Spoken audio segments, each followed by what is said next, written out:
ശാസ്ത്രീയ ഉപനിഷത്ത് പഠനം ക്ലാസ് 138. നമ്മൾ 51ാമത്തെ ഉപനിഷത്തായിട്ട് സീതോപനിഷത്താണ് നോക്കുന്നത്. അതിൽ ഇന്ന് 34ാമത്തെ സൂക്തമാണ് നോക്കുന്നത്. എന്താണ് പറയുന്നതെന്ന് നോക്കാം.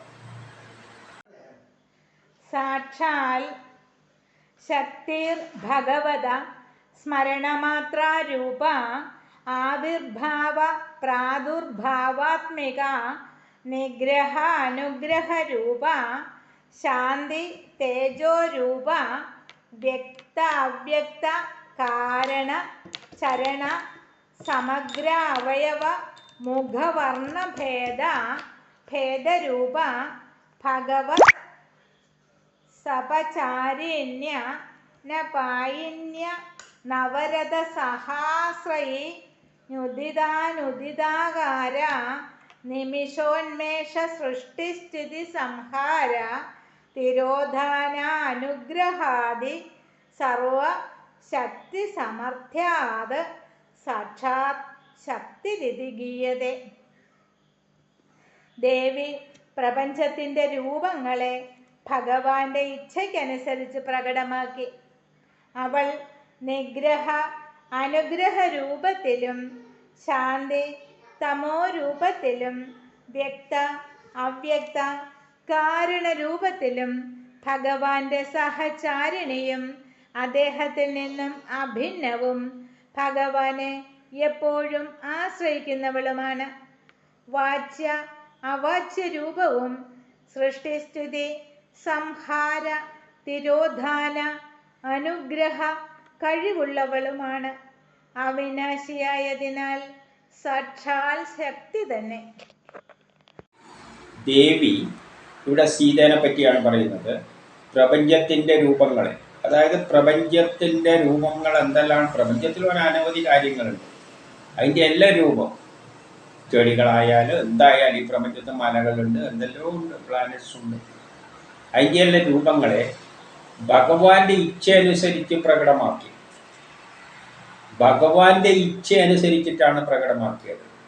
അപ്പോൾ പുരുഷനും പ്രകൃതിയും, ആ പുരുഷനെ ഇവിടെ വിഷ്ണു എന്ന് പറയുന്നു. ഇത് യഥാർത്ഥത്തിൽ ബ്രഹ്മം തന്നെയാണ്.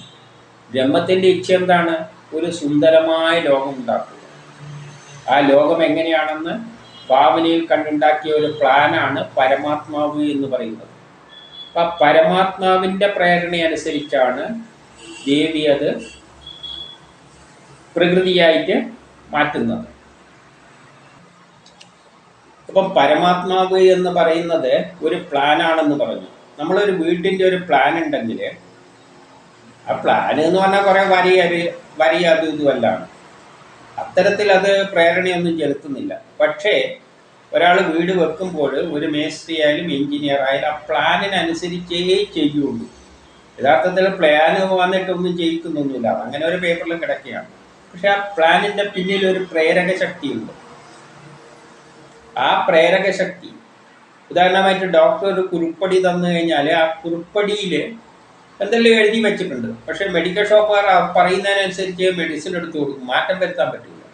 കുടിക്കുന്നവരും അതിനനുസരിച്ചേ കുടിക്കുകയുള്ളൂ. അപ്പോൾ അതൊരു പേപ്പറാണ്, കുറച്ച് എഴുത്തുകളാണെങ്കിലും അതിൻ്റെ അകത്തുനിന്നൊരു പ്രേരക ശക്തിയുണ്ട്. അതിനനുസരിച്ച് പിന്നെ കാര്യങ്ങൾ നടക്കുകയുള്ളൂ. അതുകൊണ്ട് പ്രപഞ്ചത്തിൻ്റെ ഒരു പ്ലാൻ ഉണ്ട്, അതാണ് പരമാത്മാവ്. അതിൻ്റെ പിന്നിലുള്ള ഒരു പ്രേരക ശക്തിയുണ്ട്. ആ പ്രേരക ശക്തിക്കാണ് ഇവിടെ വിഷ്ണു അല്ലെ ഭഗവാൻ എന്ന് പറയുന്നത്. അതിന് തന്നെയാണ് പുരുഷൻ എന്നും പറയുന്നത്, ആ പ്രേരക ശക്തിക്ക്. ആ പ്രേരക ശക്തിയുടെ അടിസ്ഥാനത്തിലാണ് പ്രപഞ്ചം ഉണ്ടാകുന്നത്. പ്രപഞ്ചത്തിൻ്റെ പിന്നിലും ഉണ്ടാകുന്നതിൻ്റെ പിന്നിലും ഒരു ശക്തിയുണ്ട്. ആ ശക്തിയാണ് ഇവിടെ ദേവിയായിട്ട് പറയുന്നത്. അപ്പം ദേവി ഏത് വരത്തിലേ ചെയ്യുകയുള്ളൂ? ആ പരമാത്മാവെന്ന പ്ലാനിൻ്റെ പിന്നിൽ പ്രവർത്തിക്കുന്ന ആ ഭഗവാന്റെ ഇഷ്ടമനുസരിച്ച്, ഇച്ഛ അനുസരിച്ച് മാത്രമേ ഇവിടെയുള്ള പ്രപഞ്ചം എല്ലാം ഉണ്ടാക്കുന്നുള്ളൂ. ആ പറഞ്ഞതിനർത്ഥം ഒരു പ്ലാൻ അനുസരിച്ച് മാത്രമാണ് ഈ പ്രപഞ്ചം ഉണ്ടായിരിക്കുന്നത്. ആ പ്ലാനിൻ്റെ പിന്നിൽ ഒരു പ്രേരക ശക്തിയുണ്ട്, അതാണ് ഭഗവാൻ. ആ ഭഗവാന്റെ ഇച്ഛക്കനുസരിച്ചാണ് ആ പ്ലാൻ ഉള്ളത്. എങ്ങനെയെല്ലാം പ്രപഞ്ചം ഉണ്ടാണ് അതിനനുസരിച്ച് ദേവി എന്ത് ചെയ്യുന്നു? ഈ പ്രപഞ്ചത്തിന് പിന്നിൽ പ്രവർത്തിക്കുന്ന ആ ദ്വയമായ ദേവി എന്ത് ചെയ്യുന്നു? സൃഷ്ടി നടത്തുന്നു. അവർ അനുഗ്രഹ രൂപത്തിലാണ്. അത് നിഗ്രഹ രൂപമുണ്ട്, അനുഗ്രഹ രൂപമുണ്ട്. നിഗ്രഹിക്കുക എന്ന് പറയുമ്പോൾ, ഇപ്പം അനുഗ്രഹിക്കുക എന്ന് പറയുമ്പോൾ നമ്മളെ ഒരു സൃഷ്ടിക്കുമ്പോൾ അനുഗ്രഹമാണ്, നമ്മൾ കൊല്ലുമ്പോഴോ ഒരു നിഗ്രഹമാണ്. അപ്പോൾ ഈ രണ്ട് രൂപത്തിലും അതുണ്ട്. ശാന്തമായ രൂപത്തിലുണ്ട്, തേജോ രൂപത്തിലുണ്ട്. ശാന്തരൂപം എന്ന് പറഞ്ഞാൽ എപ്പോഴും സ്ഥിരമായി നിൽക്കുന്ന ഒരവസ്ഥ. അതിനാണ് സത്വഗുണം എന്ന് പറയുന്നത്. ന്യൂട്ടന്റെ ഫസ്റ്റ് ലോ. ഒരു മാറ്റം വരുത്തുമ്പോൾ അത് രജോ ഗുണം, അതാണ് തേജോ രൂപം. അതിലൊരു മാറ്റം വരുത്തേണ്ട സമയം വരുമ്പോൾ അത് മാറ്റം വരുത്തും. അപ്പോൾ അത് ശാന്തരൂപവും കാണും, തേജോ രൂപവും കാണും. ഒന്നുണ്ടാക്കി കഴിഞ്ഞാൽ കുറേ കാലം അതിനെ മെയിൻറ്റെയിൻ ചെയ്യും, അത് കഴിഞ്ഞാൽ മാറ്റിയിട്ട് പുതിയൊന്നാക്കി മാറ്റും. അപ്പം തേജോ ഗുണവും കാണും. വ്യക്ത അവ്യക്ത കാരണഭൂതവും, വ്യക്തമായിട്ട് അവ്യക്തമായിട്ട് ഇവിടെ എന്തെല്ലാം ഉണ്ടോ പലതും നമുക്ക് വ്യക്തമാണ്, പലതും അവ്യക്തമാണ്. അതിൻ്റെ എല്ലാം കാരണഭൂതം അവൾ തന്നെയാണ്. കാരണം ഈ പ്രപഞ്ചത്തിൻ്റെ കാരണഭൂത അവൾ തന്നെയാണ്. അത് ഭഗവാന്റെ ഇച്ഛക്കനുസരിച്ച്, അതായത് ആ പരമാത്മാവെന്ന പ്ലാൻ അനുസരിച്ചാണ് എല്ലാം നടക്കുന്നത്. ഭഗവാന്റെ സഹചാരിണി. അപ്പോൾ ആ ഭഗവാന്റെ ആ പ്രേരണ ശക്തിയുടെ കൂട്ടത്തിലാണ് സഞ്ചരിക്കുന്നത്. ഒരു വീട്ടിൻ്റെ പ്ലാൻ അനുസരിച്ച് തന്നെയാണ് ആ കെട്ടിടം കെട്ടുന്ന മേസ്ത്രി എല്ലാം പ്രവർത്തിക്കുന്നത്. ആ പ്ലാന് ആയിട്ട് അയാൾക്ക് മാറി നിൽക്കാൻ പറ്റില്ല. എന്ത് ചെയ്യുമ്പോഴും ആ പ്ലാന് നോക്കിയിട്ടാണ് ചെയ്യുക. അതുപോലെ തന്നെ ആ പരമാത്മാവിൻ്റെ പിന്നിലുള്ള ആ ശക്തി, ആ ഭഗവാന്റെ സഹചാരിണിയും അദ്ദേഹത്തിൽ നിന്ന് അഭിന്നവും. അത് ഭിന്നമൊന്നുമല്ല, ഈ രണ്ടും ദ്വയമായിട്ടാണ് സൃഷ്ടിച്ചത്. രണ്ടും കൂടിയാലേ എന്തുണ്ടാവുള്ളൂ? പൂർണ്ണത വരികയുള്ളൂ. പ്ലസ്സിന് മാത്രമായിട്ട് നിൽക്കാൻ പറ്റില്ല, മൈനസ് ഉണ്ടെങ്കിലേ നിൽക്കാൻ. രണ്ടും ദ്വയമാണ്. പ്ലസ് ഉണ്ടെങ്കിൽ മൈനസ് ഉണ്ട്. അപ്പം അത് പരസ്പരം അഭിന്നവുമാണ്. ഭഗവാനെ എപ്പോഴും ആശ്രയിക്കുന്നവളാണ്.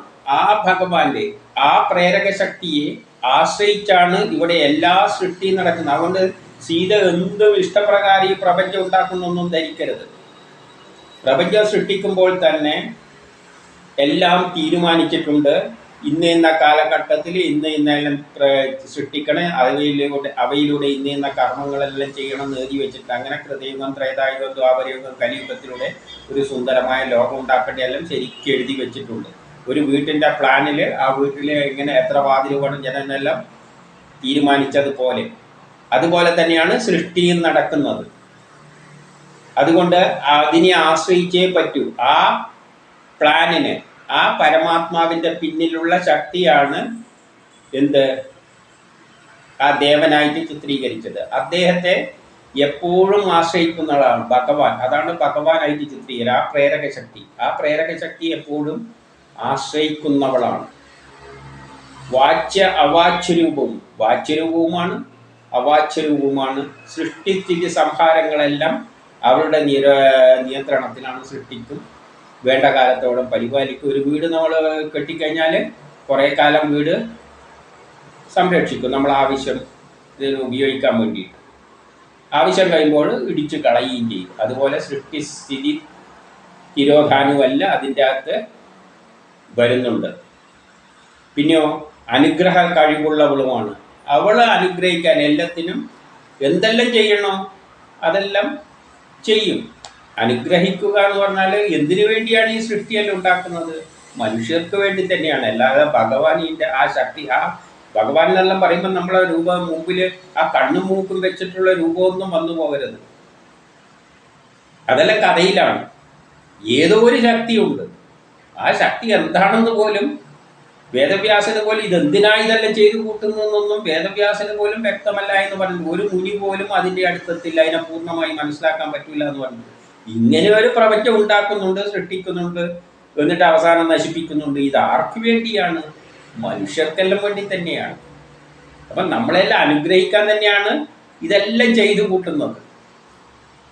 അനുഗ്രഹ കഴിവുള്ളവളുമാണ്. അവിനാശിയായതിനാൽ സാക്ഷാൽ ശക്തി തന്നെയാണ്.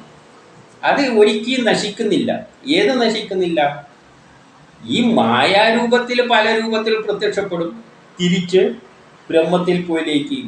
അതിന് നാശമൊന്നുമില്ല ആ ശക്തിക്ക്. കാരണം അത് ആ ശക്തി വരുന്നു, സൃഷ്ടി നടത്തുന്നു, അതിൻ്റെ ആവശ്യം കഴിയുമ്പം ഒരു ഘട്ടമുണ്ടല്ലോ, അത് കഴിയുമ്പോൾ പൊളിക്കുന്നു, പിന്നെയും അത് സൃഷ്ടിക്കുന്നു, പിന്നെ ഇങ്ങനെ പോകുന്നു. ഇതിൽ എത്രയോ കാലം ഇങ്ങനെ സൈക്കിളായിട്ട് നടന്നുകൊണ്ടിരിക്കുകയാണ്. അതുകൊണ്ട് അതിന് നാശമൊന്നുമില്ല. ആ ശക്തി വിശേഷം എപ്പോഴും ഉണ്ട്. ചില സമയത്ത് സൃഷ്ടിയെല്ലാം നശിപ്പിച്ചിട്ട് ചുമ്മാ ഇരിക്കുന്നുണ്ടാവും. കാരണം ഒരു പ്രളയം കഴിഞ്ഞ് കഴിഞ്ഞാൽ എല്ലാം ബ്രഹ്മത്തിൽ പോയി ലയിച്ചു കഴിഞ്ഞാൽ കുറേ കാലം അങ്ങനെ ചുമ്മാ ഇരിക്കും. പക്ഷേ എന്നാൽ ആ ശക്തി അവിടെ ഉണ്ട്. പിന്നെ ആദ്യം തിരിച്ചു വരും.